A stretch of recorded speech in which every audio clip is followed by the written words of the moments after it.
नमस्कार साथियों, मैं मनीष भारती संस्कृति आईएएस प्लेटफॉर्म पर आप सभी का स्वागत करता हूं। साथियों, जैसा कि आप जानते हैं, यूपीएससी प्रारंभिक परीक्षा को ध्यान में रखते हुए हम लोग प्रत्येक दिन करंट अफेयर्स का रिवीजन कर रहे हैं। आइए के साथ मैं आता हूं और आज कुछ और महत्वपूर्ण मुद्दों पर चर्चा करने वाले हैं, जिसमें सबसे पहला है काहिरा कॉल टू एक्शन। अब ये चर्चा में क्यों रहा है, सबसे पहले इसे समझ लेते हैं। 12वें वर्ल्ड अर्बन फोरम यानी कि WUF की यहाँ पर बात की जा रही है। इसकी बैठक जो है काहिरा यानी कि मिस्र की जो राजधानी है काहिरा, वहां पर आयोजित हुई है और इसमें कुछ बातें किया गया है। प्रमुख बिंदु उसके तहत क्या क्या है, सबसे पहले उस पर देखते हैं। देखिए, बैठक के समापन पर 10 सूत्रीय काहिरा कॉल टू एक्शन को अपनाया गया। ये चर्चा में रहा है और ये आपसे पूछा जा सकता है, प्रीलिम्स में ध्यान रखना है। वर्ल्ड अर्बन फोरम की स्थापना जो है 2001 में संयुक्त राष्ट्र द्वारा की गई थी। यह संधारणीय शहरीकरण पर प्रमुख वैश्विक सम्मेलन है, तो इसीलिए यह बहुत ही महत्वपूर्ण होगा कि शहरीकरण को कैसे बढ़ावा देना है, किस तरह से शहर को व्यवस्थित करना है, शहर का जीवन यापन कैसा होना चाहिए, इन तमाम चीजों को लेकर के यह बात कहता है। काहिरा कॉल टू एक्शन के मूल तत्व क्या है, इसको एक बार समझ लेते हैं। देखिए, विश्व भर में हम सब जानते हैं कि आवास की कमी हो रही है, तो आवास की कमी को तत्काल दूर करने के दिशा में यह कार्रवाई करता है और अर्बन स्पेस को समावेशी रूप से साझा किया जाए किस तरह से, यह भी करता है। स्थानीय स्तर पर बेहतर परिणाम प्राप्त करने के लिए यह शहरी जो नियोजन है उस पर जोर देने की बात करता है। और कुल मिलाकर के इन सब चीजों को करने के लिए यानी कि स्थानीय स्तर पर काम किया जाए, तो इसको इस बात को ध्यान में रखकर किया जाए कि वैश्विक लक्ष्य कैसे पूरे हो जाएंगे, है ना। स्थानीय लोगों को भी उसमें प्रतिनिधित्व मिलना चाहिए, तमाम तरह के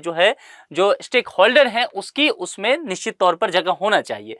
शहरों और समुदाय को कल्याण के लिए वित्तीय संसाधनों की व्यवस्था करने की बात की गई है और समानता और न्याय सुनिश्चित भी होना चाहिए।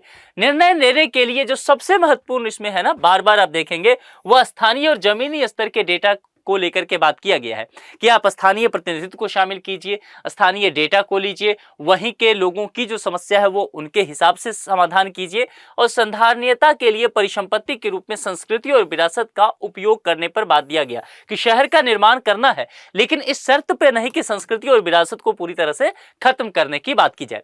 आगे बढ़ते हैं, अंतर्राष्ट्रीय सहकारी गठबंधन को लेकर के चर्चा करते हैं। ये अपने आप में बहुत महत्वपूर्ण है। इसका चर्चा क्यों हुआ है, इसका वैश्विक सहकारी सम्मेलन भारत में आयोजित किया जा रहा है। प्रमुख बिंदु क्या है, आईसीए के 130 वर्षों के इतिहास में पहली बार यह सम्मेलन जो है भारत में आयोजित हुआ है, इसीलिए यह महत्वपूर्ण है, यह चर्चा में आ सकता है। सम्मेलन का थीम आपसे पूछा जा सकता है, जो सबसे महत्वपूर्ण है यह थीम ध्यान रखिएगा, सहकारिता सभी के लिए समृद्धि का निर्माण करती है। यह थीम भारत सरकार के सहकार से समृद्धि विजन के अनुरूप है। तो अगर थीम को आपको पलटते तो ध्यान रखना है, भारत सरकार का थीम यह है सहकारिता को लेकर के, और यह जो है आईसीए का थीम है, इस बात को ध्यान रखना है। अब जरा इस संगठन के विषय में समझते हैं। अंतर्राष्ट्रीय सहकारी संगठन यानी कि आईसीए होता क्या है, तो इसकी स्थापना की बात की जाएगी अगर, तो 1895 में लंदन में स्थापित किया गया। वैश्विक संगठन दुनिया भर में सहकारी समितियों को एकजुट करने के अलावा उनका प्रतिनिधित्व भी ये करता है और उन्हें सेवा प्रदान करने का यानी कि सर्विस अवेलेबल उनको कराता है।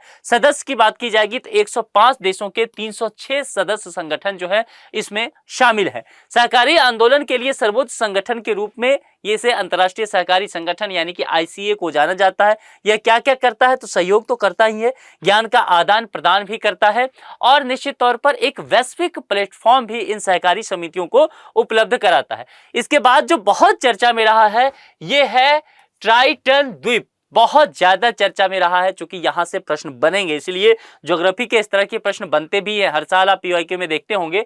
उपग्रह से लिए गए हालिया चित्रों से ट्राइटन द्वीप पर चीन द्वारा एक महत्वपूर्ण सैन्य निर्माण का पता चला है। यहां पर इसकी बात की जा रही है, ये जो द्वीप है यहां पर, ये जो है इसको लेकर के बात किया जा रहा है कि चीन वहां पर कुछ इंफ्रास्ट्रक्चर डेवलप करने की कोशिश कर रहा है। खास करके जो ये कहां पर पड़ता है, तो जो साउथ चाइना सी में आप जानते हैं कि चीन लगातार एक्टिविटी बढ़ा रहा है, तो वहीं पर यह बात किया जाता है और यह प्रभावी रूप से चीन द्वारा नियंत्रित है, लेकिन वियतनाम और ताइवान भी इस पर अपना दावा करते रहते हैं।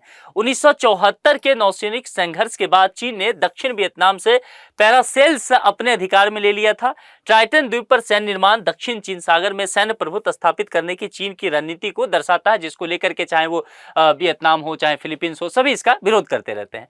अगला है यूनाइटेड किंगडम सीपीटीपीपी में शामिल हो गया है। क्या है ये, सबसे पहले इसको समझते हैं। देखिए, सीपीटीपीपी इंडो पैसिफिक क्षेत्र में एक व्यापार समूह है। यूनाइटेड किंगडम इस व्यापार समूह में शामिल होने वाला पहला यूरोपीय देश है। अब चूंकि पहला है इसीलिए महत्वपूर्ण भी हो जाएगा।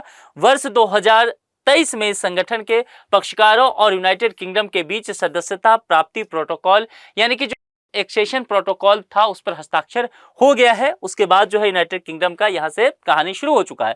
Comprehensive and progressive agreement for trans Pacific partnership यानी कि CPTPP क्या है, इसको समझिए। उत्पत्ति क्या है, कहां से? यह प्रशांत क्षेत्र का एक तो मुक्त व्यापार समझौता है यानी कि फ्री ट्रेड एग्रीमेंट FTA को लेकर के बात किया गया। किस क्षेत्र में? पैसिफिक रीजन में। ये ध्यान रखिएगा, इंडो इसमें नहीं लाना है, ठीक है।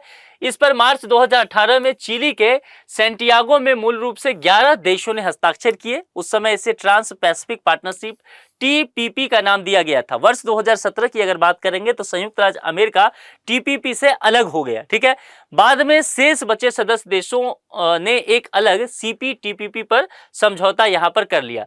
इसमें TPP के प्रावधानों को शामिल किया गया। इसके बाद 30 दिसंबर 2018 को CPTPP लागू हुआ। देखिए इसमें कुछ फैक्ट है, तो यहां से अगर फैक्ट पूछा जाता है तो आपको बस थोड़ा ध्यान ही रखना पड़ेगा, क्योंकि यहां पर आप जो है इसमें कुछ विचार विमर्श नहीं कर सकते।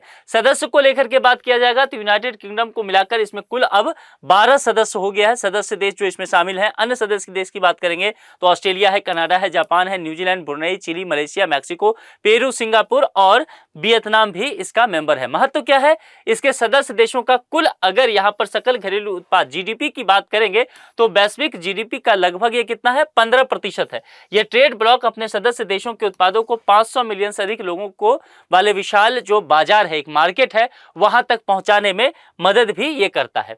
और ये बहुत ही महत्वपूर्ण टॉपिक है। यहां पर ये पूछा जा सकता है, नेपाल और चीन के बीच जो है BRI सहयोग फ्रेमवर्क पर हस्ताक्षर हो गया है। BRI आप जानते हैं, बॉर्डर रोड इनिशिएटिव, जो कि चीन के जो राष्ट्रपति हैं शी जिनपिंग, इनकी एक महत्वाकांक्षी परियोजना है। इसको लेकर के इसलिए हम बात जरा कर लेते हैं।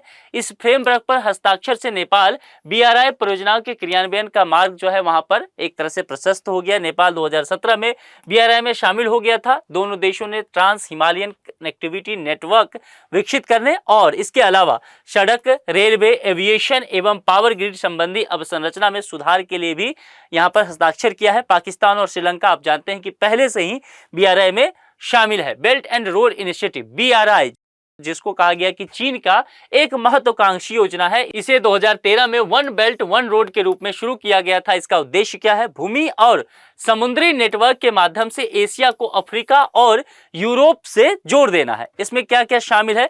सिल्क रोड इकोनॉमिक बेल्ट, यह एक अंतर महाद्वीपीय मार्ग है। समुद्री रेशम मार्ग, यह एक निश्चित तौर पे समुद्री मार्ग होगा, जैसा कि नाम से ही पता चल रहा है। ये पूरा रूट आपको देखेगा, जिसमें आप देखेंगे कि किस तरह से यहाँ सेंट्रल एशिया होते ही यूरोप जाया गया है। इसके अलावा समुद्री रूट से भी किस तरह से यूरोप पहुंचने की यहाँ पर एशिया से कोशिश किया गया है। अब फेवा डायलॉग की बात करते हैं, बहुत ही महत्वपूर्ण है ना, चर्चा में रहा है। यहाँ से प्रश्न बनने के पूरे चांसेस होंगे। चर्चा में क्यों रहा? हाल ही में नेपाल और चीन ने फेवा डायलॉग सीरीज की शुरुआत की है। क्या यह है? इसको देखना है। यह डायलॉग या संवाद का जो है, इसका नाम नेपाल की प्रसिद्ध फेवा झील के नाम पर रखा गया है। यह नेपाल की सबसे बड़ी झीलों में से एक आता है, पोखरा घाटी में स्थित है। यह कुछ फैक्ट है। यह दक्षिण एशिया क्षेत्रीय आर्थिक एकीकरण पर नेपाल का पहला आधिकारिक थिंक टैंक फोरम होगा। तो अगर यहां से कुछ फैक्ट आता है तो आप इसका सही से जवाब दे पाए, क्योंकि ये इंपॉर्टेंट हो जाएगा आपके परीक्षा के नजरिए से। तो आज के इस लेक्चर में इतना ही। अपना बेहद ख्याल रखिए। आप सभी का बहुत बहुत शुक्रिया। Thank you so much.